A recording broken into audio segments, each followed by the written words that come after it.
lot of my comments here are about the tele nature and the redundance. Like you said, you come back to a thing that you've already explained to me. So the way that you do this differently is, well, you wrote a lot of this copy. That's that thing I'm saying a lot lately.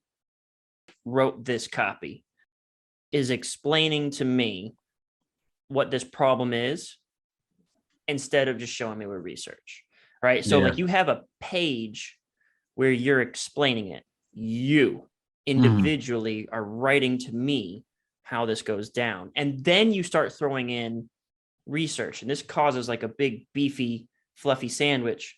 Okay. And so then you have to recap and be like, okay, so now I'm going to get into the real research. And it's like, but didn't we already just go through this? Yeah. But the thing that we went through wasn't compelling or convincing because it wasn't backed by research. And this is where like objective claim proof benefit comes in, is you're going to introduce in 1 to 2 lines, there's a problem. And then you're going to show me something. I want to walk you through this question real quick about price anchoring, then, correcting the price, false closes, etc. So yeah, in financial, people do use their consultative fees as a price anchor. That's pretty typical, or what they charged their hedge fund clients or whatever. So here's kind of why I drew an issue with that. When you introduce your first price anchor and then a false close, it's usually a soft anchor. And what you do here in the beginning is that you actually adjust the price, you reframe it to show me that it'd be a steal at even half of that, et cetera. So you're selling me on it and adjusting the price before we get to the thing. So what usually happens here, I'll give you an example, like lessons I learned, blah, blah, blah. For this type of research that you received in this financial newsletter, these are the types of ideas that I would charge thousands of dollars per hour for my clients when I was running my hedge fund. But don't worry, while these guys blah work for you, I worked out a special deal for you for today, so you won't even have to pay close. But won't even have to pay close to that.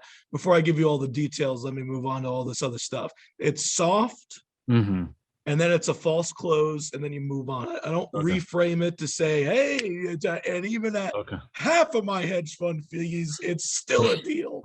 That comes later.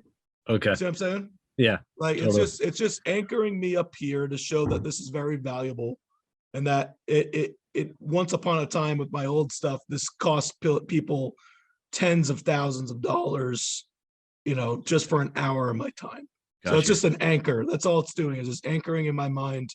This is valuable. It has a high price tag. Okay. And then your false close them. But don't worry, it's not even gonna come close to that. Before I give you all the details, let me add all this cool shit. Exactly. Yeah. Then you like go through the bonuses, you're adding the cool shit, and then you're like, all right, we covered a lot of ground. Let me recap. Yep. Then you get into your recap. Yep. Right. You add it all up. Now, let's say, you come to this number now, and this is like a real number that you're dropping on me. So the reason why this had an issue is because you already sold me on $6,000. You anchored me at 12. You said this is going to be a steal. And now I look at 1,185 and I'm kind of like, oh, this doesn't all of a sudden, this doesn't even feel that valuable. Now it doesn't feel like the valuable compared to your coaching. Okay. So, but meanwhile, if you just anchored me at a high price to show that this is high valuable shit, and then you got to this number, right?